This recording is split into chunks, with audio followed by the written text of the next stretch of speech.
Assalamualaikum warahmatullahi wabarakatuh. Perkenalkan, nama saya Kevin Cornelius Kambey dengan nomor pokok mahasiswa 19141511068. Pada kesempatan kali ini, saya akan mempresentasikan PowerPoint yang sudah saya buat yang bersumber dari salah satu jurnal yang berjudul Kajian Konsentrasi Sitokinin dan Dosis Pupuk NPK terhadap Pertumbuhan dan Hasil Bulbil Tanaman Porang atau Amorphophallus oncophilus.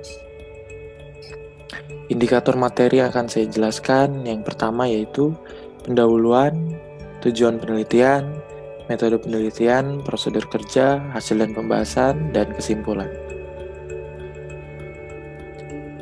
Pada pendahuluan, kebutuhan akan ekspor chips umbi porang saat ini hanya dipenuhi melalui petani yang mengumpulkan iles-iles yang tumbuh liar. Tanaman porang dapat tumbuh dan berproduksi tinggi pada lahan yang ternaungi. Produksi umbi porang oleh petani dijual dalam bentuk umbi panen kepada pengepul.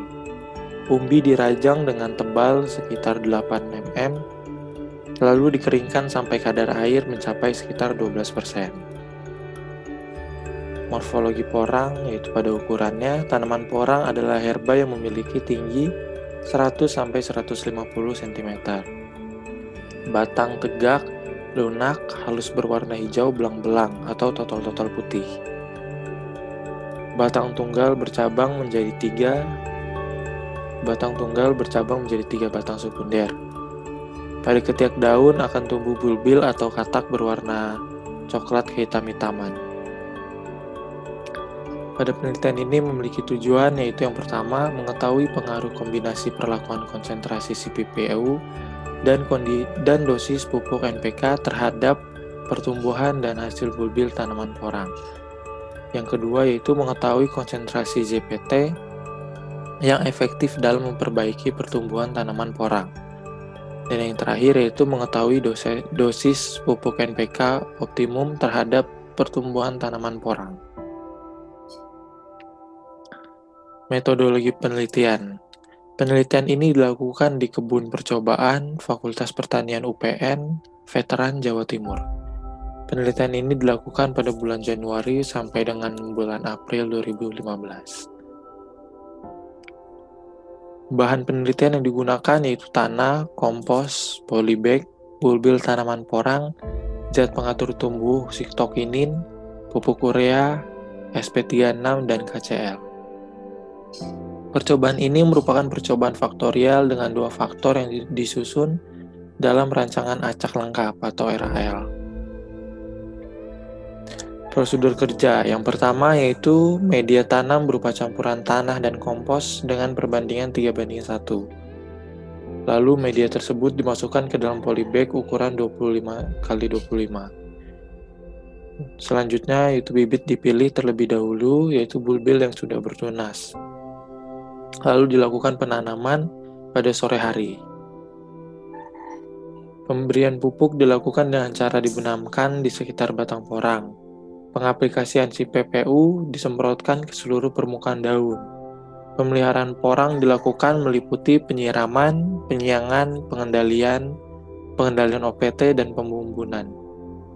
Pengamatan dilakukan terhadap pertumbuhan dan perkembangan.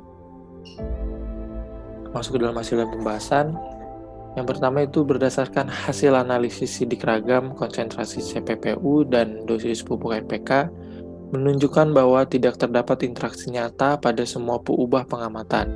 Sementara faktor tunggal konsentrasi sitokinin maupun dosis NPK hanya berpengaruh nyata terhadap lebar kanopi daun dan jumlah bulbil. Pada tabel 1 diketahui bahwa konsentrasi CPPU 20 ppm menunjukkan hasil lebar kanopi daun terlebar, yaitu 54,90 cm. Perlakuan konsentrasi CPPU 20 ppm menunjukkan peningkatan lebar kanopi daun porang sebesar 38% dibandingkan dengan kontrol. Perlakuan dosis pupuk P3 menunjukkan hasil lebar kanopi daun tertinggi dengan nilai sebesar 54,90 cm. Pada tabel 2 diketahui bahwa meskipun tinggi tanaman porang tidak dipengaruhi secara nyata oleh konsentrasi sitokinin atau CPPU dan dosis pupuk NPK. Konsentrasi CPPU 15 ppm menunjukkan peningkatan tinggi tanaman porang sebesar 13,59% dibandingkan dengan kontrol. Dosis pupuk NPK juga memperlihatkan tidak berpengaruh nyata terhadap tinggi tanaman porang. Hasil kajian konsentrasi sitokinin atau CPPU terhadap pertumbuhan dan hasil tanaman porang atau Amorphophallus oncophilus dengan sumber bibit dari bulbil menunjukkan bahwa tidak terdapat interaksi nyata pada semua peubah pengamatan. Perlakuan konsentrasi CPPU memberikan hasil tidak berbeda nyata terhadap tinggi tanaman, bobot umbi, dan diameter umbi. Sedangkan pada peubah pengamatan lebar kanopi dan jumlah bulbil menunjukkan hasil berbeda sangat nyata. Kesimpulan, tidak terdapat interaksi nyata antara perlakuan konsentrasi sitokinin atau CPPU dan dosis pupuk NPK terhadap semua peubah yang diamati. Konsentrasi CPPU berpengaruh sangat nyata terhadap lebar kanopi daun dan jumlah bulbil. Dosis pupuk berpengaruh sangat nyata terhadap lebar kanopi daun dan jumlah bulbil porang. Dan mungkin sekian yang dapat saya sampaikan. Kurang lebihnya mohon maaf. Terima kasih. Wassalamualaikum warahmatullahi wabarakatuh.